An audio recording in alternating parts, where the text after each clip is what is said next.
welcome to this video on On1 FX 10.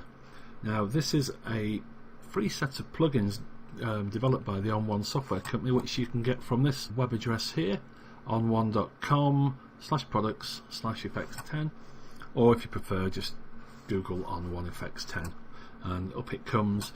In a nutshell, what it is a plugin which you can put into your Lightroom. It has loads and loads of filters which aren't available in Lightroom, and some fairly cool tools for masking and things like that. So this is just a web page I'm scrolling down here. I think you need a reasonable sort of powered computer to run it, but if you can run Lightroom it should be fine. It says there's nothing good in life that's free. So let's pop over to my Lightroom. All I've done here, I'll just hide the toolbar at the bottom and the top so this picture goes a bit bigger, and close that side down.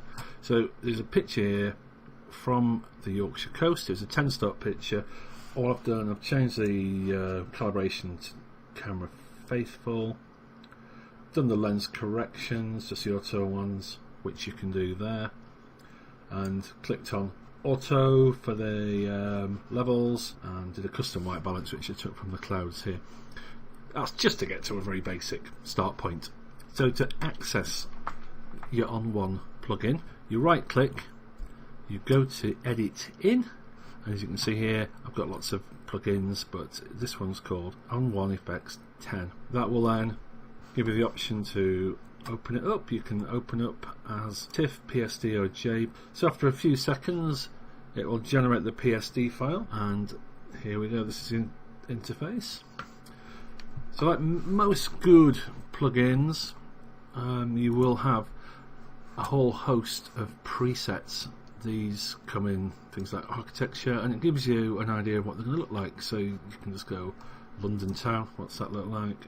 Click on it, give it a couple of seconds. That's quite a nice desaturated look, isn't it? Rome, that's going to be a bit more warmth in there. Shanghai looks interesting, so it's like it's got more blue and orange, so it's giving it quite a grainy sort of look. And you can see it's got black and white, cinematic. I don't know who comes up with the colours, but Enter the Dragon. I'm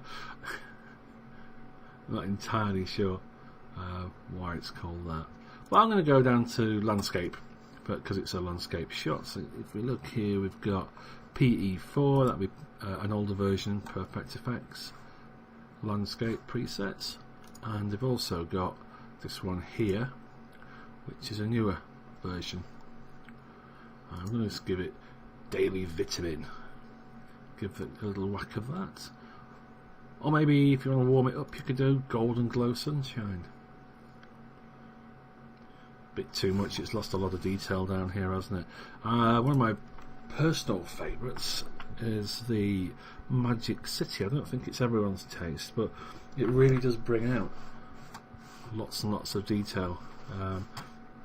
So a few cool things I like about it is if you want to zoom in and out, you don't have to open a drop down like you do in most bits of software. If you want to fit to the screen, you press fit. If you want to zoom in a little bit, 25, 50, and let's say you really want to get in on the act, let's go to 100. There you go, and you can just move around with this little fella here. So you can see how I didn't do any sharpening on it, so it's not bad.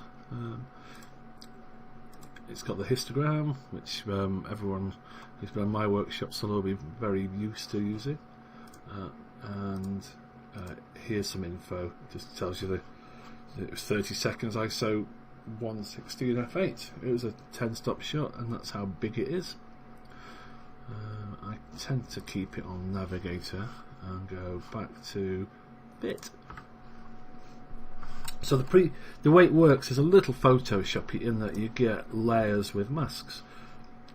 A preset I've used here has created 4 layers of filters. One is called Tone Enhancer. Then on top of that, it's put a split tone. As you can see, that's added a bit of colour. Then it's got a colour enhance, which hasn't done a vast amount on this one, and then it adds a big net. Now each one of these, let's go back to Tone Enhancer, comes with an optional layer mask, so you can selectively apply it, and this is quite a powerful thing, certainly a lot easier to use than Lightroom and the Nick software. But if you click on that, it pops up a little mask there, and you do have a series of brushes down the side. So you've got a normal brush, you've got a brush like the quick mask tool in Photoshop, where you just squiggle around a little bit. Tell you what I'll do, I'm going to show you how that works. So to add a new filter, let's go back up to the top, to the finished thing. Let's say we wanted to lighten that area up a little bit. Now let's go to add filter, and all these filters are what's available in here. So what are they, about maybe 20, 25? And I want to go and enhance tones. The aim of this is to brighten this area up here. So first things first, let's open up the mask, and I just want to affect this area here, so I'm going to invert it so the mask disappears, and then I'm going to use this quick mask W. If it's red, what it's going to do, it's going to get rid of the mask, so it's going to paint it out, and if you go to the mode up here, paint in, it'll go green. I want just this black area here, so there we go, just roughly do that. Now it's intelligently going to find the edges of that. You can check where it's got to by clicking your mask preview here, and all the red bits, look, they are not going to have any effect, so I just need to go around the edges a little bit, and you can use the square brackets to change the shape and size of this thing. There we go. And if you want to, you press the X button, and that will just reverse what the brush is doing. Okay, so we've got a rough approximate mask there. If you want to make it brighter, we've got all these sliders now, so let's go to brightness, and there you go. Just added in a little bit. If you want to go in and do some super detail, you just go to 100%, and then you can use your little bracket things, and you see, just paint it in and out. Now, oops, I've got a little bit too far there, so if you press X, you can swap it round. There we go, and then whee. Zoom back out, press your fit there. So you've got lots of really cool filters, but also very powerful masking as well. I mean, there's the masking, they've got a masking bug like most programs do. That's the elliptical tool in Lightroom. So what else could we have? Maybe you want to add a brown sky, shall we? So we go to photo filter. You've got all the different filter. Well, you've got graduated filter here, and you can pick any colour you want. So let's go tobacco, which maybe a bit darker than that. Okay, and then put the strength right up. Filter type is graduated, strength's there, mode, you've got all different modes. I'm going to go for clean highlights, so that will leave the highlights alone. Position, I'm going to go for, it's top third sky, isn't it? So top third, fast, slow. The word fast means you've got a quick change in gradient, and the slow means you've got a gradual change. So there you go, you can get a very nice, obviously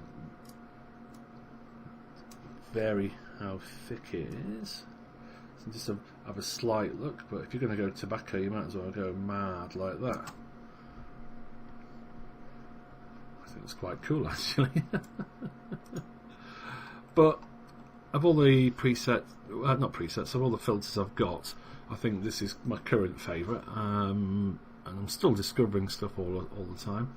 Obviously what you can do is hit apply and it'll save back all the information of all the masks and all the different filters. So if you open it again in On1, all the layers will still be there as you've seen them.